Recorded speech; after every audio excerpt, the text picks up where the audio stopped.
maybe one of the most impressive things, or confusing, or unexpected, was how fucking good GSP looked. The dude's gone for 4 years, comes back, and immediately I see him moving around and popping the jab, and I'm like, Jesus Christ, he looks like GSP. I wasn't that. And everyone's like, oh, here's Shab, the hater. No, I wasn't that in love with GSP's performance. You weren't?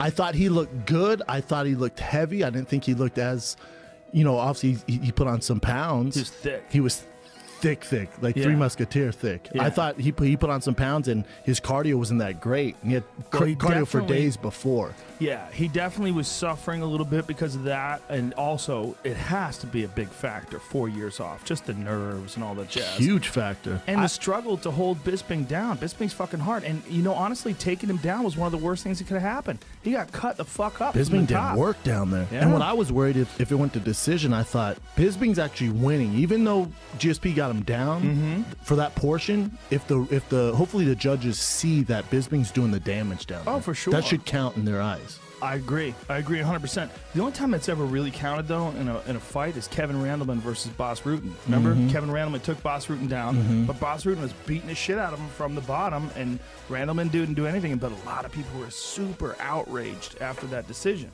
That was a weird one because most of the fight was spent with Boss on the bottom and Randleman on top. That's old school. I think GSP obviously looked great, passed the test.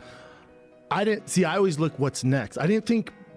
I thought Bisping was super hesitant because for this reason, they trained earlier, right? They trained in 2008, and I guess 2006, so a while ago. I guess GSP just kind of mopped the floor with him, like kind of did whatever he wanted. So then I think GSP's camp and their thinking was, all right, middleweight's really not where we should be at, but Bisping's kind of easy pickings for us. We might as well go get the belt from him if we're going to do this big comeback. So I think he thought it was a good matchup, and I think because they trained prior, that wasn't normal Bisping. Bisping pushes the pace. I think he was so worried about the takedown, rightfully so. I don't think that Bisping didn't look great to me either. No, he looked very super stiff. hesitant and stiff, and he looked like Father Time was like, "Yo, man, tonight's your night." I don't think it was a Father Time thing. I think it was in the back of his mind. I mean, he was very openly admitting that GSP dominated those training sessions that they had in 2006, and he was saying, "Look, I'm much better than I was back then," which I'm sure he is, but you can only get so much better. It's also a mental thing. Yeah. Like, damn, when he did that, and he's impossible to get off. So Yeah. I think he was very reserved. But I thought after 4 years, hell yeah, George looked good. Did George look good enough to beat like a Whitaker or Yoel Romero? Probably not. Not to hate on not to hate on what's going on right now because the epic night. I just look at the real middleweights, meaning Whitaker, Yoel, Luke Rockhold. Yeah. And with those cardio problems, I was like, this was a fun one. And you're crazy if you think he's going to fight again at 85. That ain't happening. I don't think so either. I can promise you that's not happening. I think he drops right back down to 170. He's fighting Woodley next. Yeah, when I was thinking about him fighting, and Woodley's no fucking picnic. That's not a cakewalk. That ain't a good time. Matchup-wise, that's very tough for GSP. But, Woodley's been dealing with a shoulder injury. He hurt his shoulder pretty bad in that fight early in the Thompson fight. And so what he does about that is that's what's up in the air. If he chooses to have surgery, I believe he has, I don't know if he's talked about it, but I think he has a labrum tear. So the question is what he decides to do about that. I heard him say about Colby Covington, we should talk about him. All right, so UFC 209. And TJ, again, I do want your scorecard at the end of this conversation. I didn't get to hear beatdown after the bell. Tyron Woodley, Stephen Wonderboy Thompson. Woodley wins it by majority decision, 48-47 times 2. One judge had it a 47-47 draw.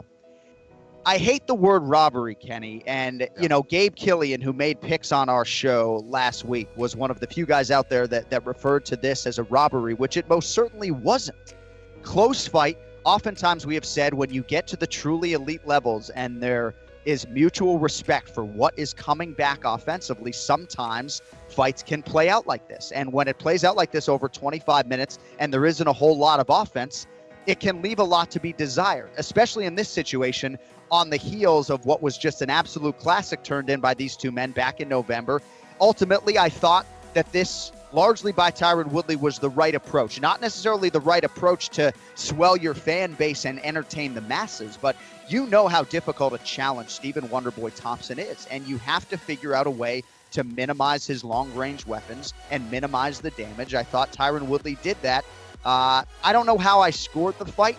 I will say, though, off the top, that I don't think Stephen Wonderboy Thompson got very much done in this fight, Kenny. And he has now fought Woodley for 50 minutes and has landed less than 30% of his total strikes overall. Even though he was the advancing party at times, I feel like when I look at the totality of this fight, Tyron Woodley, in my opinion, again, just my opinion, got more done and deserved to leave as the UFC welterweight champion.